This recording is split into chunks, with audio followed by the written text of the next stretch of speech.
Hello everyone, I am Neha Yadav from Adarsh Shiksha Niketan High School and this is your first chapter of section D Footprints Without Feet. आपकी book का नाम है Footprints Without Feet जो कि supplementary reader है and this is your first chapter A Trump of Surgery and the name of the writer is James Herriot. इस chapter की brief में मैं थोड़ा बता देती हूँ। एक रिच लेडी होती हैं और उनके पास एक छोटा सा डॉग होता है जिसको वो ओवरफीड करती हैं। ओवरफीड का मतलब होता है बहुत ज़्यादा खिला पिला देती हैं जिसकी वजह से उसकी तबीयत ख़राब हो जाती है। फिर उसको एक डॉक्टर के पास लेके जाया जाता है उसको ट्रीट करने के लिए ताकि उसकी बीमारी को ठीक किया जा सके। किस तरीके से डॉक्टर उसको ट्रीट करता है यही इस चैप्टर में बताया गया। Okay then let's start. Tricky was the little dog. Tricky जो था एक कुत्ता था छोटा सा, लिटिल डॉग। उस कुत्ते का नाम था tricky. His mistress Mrs पैम्फ्रे was a rich lady और उसकी मिस्ट्रेस उसकी जो मालकिन थी मिसेस पैम्फ्रे उनकी मालकिन का नाम था उस कुत्ते की। वॉज अ रिच लेडी, वो बहुत ज़्यादा अमीर थी। शी ओवरफेड द डॉग और वो ओवरफेड करती थी डॉग को। ओवरफीड का मतलब है बहुत ज़्यादा खिलाती थी, लिमिट से ज़्यादा खिलाती थी। The dog become very fat and fell ill. जो डॉग था वो बहुत ज़्यादा मोटा हो गया और बीमार पड़ गया, fell ill.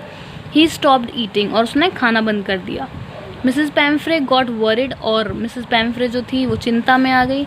She sent for a vet. Vet का मतलब होता है जो डॉक्टर्स होते हैं कुत्तों के या फिर जानवरों के, उनको वेट बोलते हैं, वेटरनिटी डॉक्टर होते हैं वो। She sent for a vet, तो उसने उसको एक कुत्ते के डॉक्टर के पास भेजा। The writer himself was a vet. यहाँ पर जो राइटर है जेम्स हैरियट वो खुद ही एक डॉक्टर हैं, उन्होंने ही ये स्टोरी लिखी है।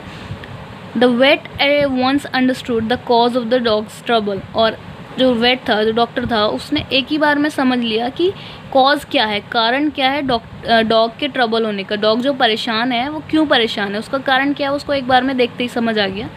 ही told Mrs Pumphrey that the dog would have to be admitted in the hospital. उन्होंने कहा मिसेस पैम्फ्रे से कि जो डॉग है उसको हॉस्पिटल में एडमिट करना पड़ेगा।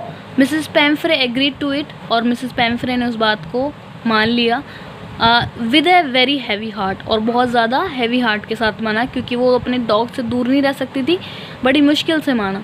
The writer took away the dog, और राइटर जो थे वो जो वेट थे डॉक्टर जो थे वो उस कुत्ते को दूर लेके चले गए। He did not give the dog any drugs, और उन्होंने उस कुत्ते को कोई भी दवाई नहीं दी। He gave him to eat only as much as was needed. उन्होंने सिर्फ उस कुत्ते को उतना खाना दिया जितना कि उसको ज़रूरत थी। ही gave him sufficient exercise also, और उसको जितनी एक्सरसाइज कराई जानी थी दिन में उतनी एक्सरसाइज कराई गई। Mrs Pumphrey would keep phoning to know about the dog's health, और मिसेस पैम्फ्रे जो थी वो बार बार फ़ोन करती रहती थी वो जानने के लिए कि उस डॉग की हेल्थ कैसी है, उसका शरीर कैसा है, स्वास्थ्य कैसा है। One day the writer told her that the dog was recovering. एक दिन जब काफ़ी दिन हो गए तो डॉक्टर ने कहा कि जो डॉग है वो रिकवर कर रहा है। Now Mrs पैम्फ्रे started sending lots of eggs, wine and the brandy for the dog. अब उन्होंने मिसेस पैम्फ्रे ने स्टार्ट कर दिया भेजना वहाँ पर हॉस्पिटल में क्या, लॉट्स ऑफ एग्स, बहुत सारे अंडे, वाइन, ब्रांडी, वाइन शराब की बॉटल्स, और ये सब उस कुत्ते के लिए भेजती थी खाने के लिए। But the writer would not give any of these two the dog. लेकिन जो राइटर थे, जो यहाँ पे हॉस्पिटल के डॉक्टर थे जिन्होंने उस कुत्ते का इलाज किया, उन्होंने उस डॉग को कुछ भी नहीं दिया खाने के लिए। He and his companion enjoyed these things themselves. वो और उनके जो कैंपेनियन थे, जो साथी होते थे, वो उन चीज़ों को इंजॉय करके खा लेते थे। आफ्टर 2 वीक्स, 2 हफ्तों के बाद, Mrs Pumphrey came to take back her dog, और मिसेस पैम्फ्रे 2 हफ्तों के बाद अपने कुत्ते को वापस लेने के लिए आई। She was surprise to see the tricky, और वो उस ट्रिकी को देख के, उस कुत्ते को देख के बहुत ज़्यादा सरप्राइज हो गई। The dog now looked quite healthy and active, और कुत्ता जो था वो हेल्दी दिख रहा था पहले से और एक्टिव था। पहले वो हमेशा लेजी पने में पड़ा रहता था क्योंकि बहुत ज़्यादा खाता था, बहुत ज़्यादा मोटा हो गया था, लेकिन अब वो हेल्दी भी था, एक्टिव भी था। There was tears of joy in her eyes, और उसकी आंखों में उस खुशी के आंसू आ गए। She said to the writer, oh Mr Herriot, how can I ever thank you, this is a triumph of surgery. और उन्होंने कहा कि मैं कैसे आपका शुक्रिया अदा करूं क्योंकि मैं अपने वर्ड्स में आपको थैंक यू नहीं बोल सकती हूँ।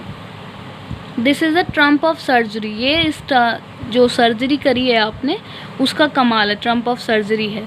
तो इस चैप्टर में यही बताया गया है, कुत्ते के साथ तो ओवर फीड कराया गया उसकी मिस्ट्रेस के द्वारा, और उसके बाद जब वो बीमार हो जाता है तो हॉस्पिटल में ले जाया जाता है। राइटर उसको कुछ नहीं देते खाने के लिए, सफिशिएंट जितना ज़रूरी होता है उतना देते हैं, ओवर फीड नहीं करते हैं, उसको एक्सरसाइज करवाते हैं, तो कुत्ता हेल्दी हो जाता है और उसकी जो मिस्ट्रेस होती है मालकिन उसको वापस ले जाती हैं। तो this is the Trump of surgery. Surgery का कमाल है, ऐसा उनकी मिस्ट्रेस को लगता है, जो डॉग की मिस्ट्रेस है उसको लगता है कि ये सर्जरी करी है कोई उन्होंने, जिसकी वजह से ये ठीक हुआ है कुत्ता। आई होप आपको समझ आ गया होगा।